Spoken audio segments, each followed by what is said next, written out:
Donald Trump looked a little concerning. Like, I mean, just put up this freeze frame. Okay. Let's just play this. Let's play it. This was him at the, 9/11 event earlier this morning, and like, Arlington Cemetery. That's a droopy ass lip there, buddy. Hilda E. Taylor. Just zoom in a little. Oh, did he go into the sunken place there? Look at him. Lieutenant Colonel Kip P. Taylor, United States Army. Jesus. Bro. What's going on? So Leonard E. Taylor. Okay.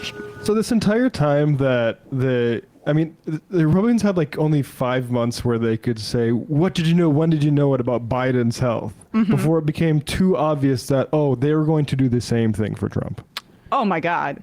We should have known this, because every accusation is a confession from conservatives, and even their partisan attacks are confessions. They're going to do the same thing. It's just a rerun. Trump is the oldest president in history in terms of when he got elected and what his age would be if he's able to complete his term. We've now broken records. It was Trump was the oldest in 2016, then Biden was the oldest, and now Trump again is the oldest. And they're still trying to pretend he didn't have some sort of health event recently. Are you kidding me? I feel a little vindicated in saying it wasn't COVID and was maybe a stroke here, not to take a bit of a victory lap. I still say both. On Sam and Brian, but I think Matt and I might have been on the right side of that bet. I guess I don't remember being very. I have like an Arya Stark list of all of the things I was right about that I'm gonna just rub in people's faces because of the shame that I internalize when I'm wrong. It's the only way I get, I feel something. It's gonna be funny when they try to run him again, and he's literally they just have to wheel him out or use AI. But the one thing about him running again. Why doesn't Obama say, well, I'll do it too? Because I don't like Obama. I think he's a big obstacle in actually moving forward, because we can't be honest about how overly timid to be charitable his approach to the financial crisis was. He would beat Donald Trump in an election. He's still the most popular politician in the country. He doesn't want to be. Yeah. Yeah, he doesn't want to. He wants to be a Netflix producer. That's the thing, is why doesn't he say, fine, if you do it, I'll do it? Because he doesn't care. I know. That's what I'm trying to point that out. Okay. No, I also think a lot of the Obama types still center this idea of respectability and being the bigger person. Yeah. Seriously, I mean, it's the truth. It is. Oh, I mean, it's the hilarious, norms. but it's the norms. Yeah. There's nothing that Obama loves more than the respectability of the office, as if anybody cares anymore. Right. I mean, Schumer has the Baileys, Obama has the norms. Right, exactly. But since we're on the subject, this is what we've played this before, but it's just like this was how Trump, he's always been this way. This is how he reacted after 9/11. What show was he calling into? This is some local news channel 9. I don't know. Okay. Well, he loves to call in, whether it's as himself or as his publicist. He did not need to look up the number to this television network. Yeah, he has it on speed dial. Did you have any damage, or did what's happened down there? Well, it was an amazing phone call I made. 40 Wall Street actually was the second tallest building in downtown Manhattan, and it was actually, before the World Trade Center, was the tallest. And then when they built the World Trade Center, it became known as the second tallest, and now it's the tallest. And I just spoke to my people, and they said it's the most unbelievable sight. Did you have any damage? It's just sociopath. Yeah, that's somebody who does. Didn't he? That must have been when he was, with his binoculars, looking over in Jersey City to see all those Muslim people celebrating, which is what he later claimed. Yeah, it's always about him. He always makes everything about him. It should be. It's almost like he's a pathological narcissist. Yeah. New dad, 9/11 and its use to justify Iraq, another great example of the utter impunity for the powerful that characterizes life for all of us. No accountability for the Saudis or our own intelligence people who let it happen. No accountability for the liars who paved the way for the war. No accountability for the dope pushers in uniform that we now know about. Crime pays, lying pays. Nope, but we did entrap some Muslim teenagers in mosques across the country by putting FBI informants in there and trying to incite things. So yeah.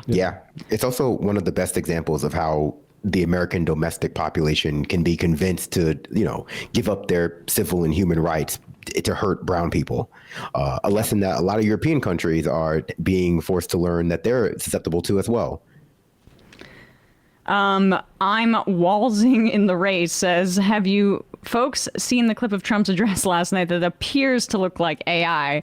I did see that you were kind of doing some investigating on Twitter, Binder. Why don't you take this one? I mean, I don't know that it's AI. I said that it looks like it was like an AI avatar, which a lot of this AI avatar technology currently is that you actually upload like actual video of the person you want to be like AI recreated, and it uses that and learns off of that so that you can create additional videos without having to film it, but using that as a base. All I said was it looks like something like that, because it does. It visually looks very awkward. I don't know if and there was is. clearly a cut at least. I mean, I don't know what it was, but there was a point where you can see that his hands, it was either a transition or whatever. Yeah. It's not just the cut. It was like a weird, people are saying it's the morph. It looks like the morph effect in Adobe Premiere, which basically does its best to recreate an in-between so there could be a transition which results in weird movements, which it sounds like that likely could be AI generated, that like in-between that needs to be that, because they don't have that part, that in-between on film that needs to be created for that transition. Whatever they did to it, it looks very uncanny valley. It doesn't look natural. It's very bizarre.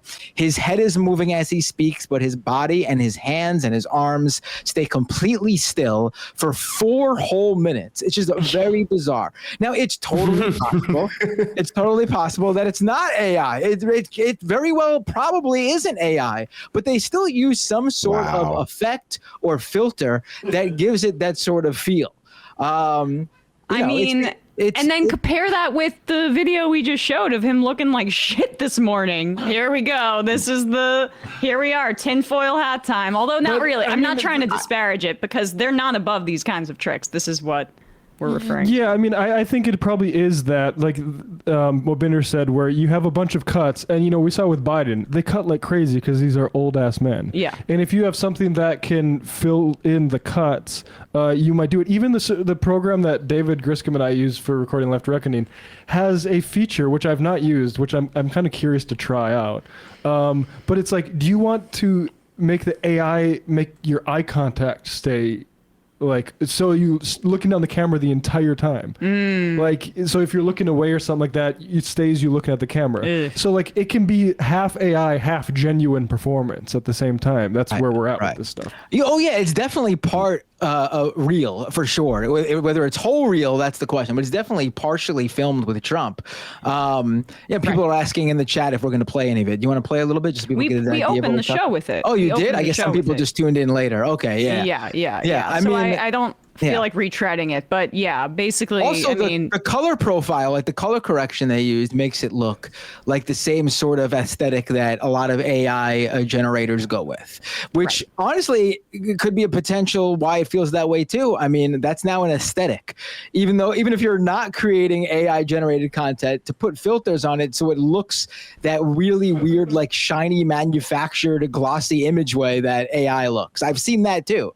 It's very bizarre that people would want to do that to something that's not AI generated, but it is what it is. People who are very online and weird like that, I guess.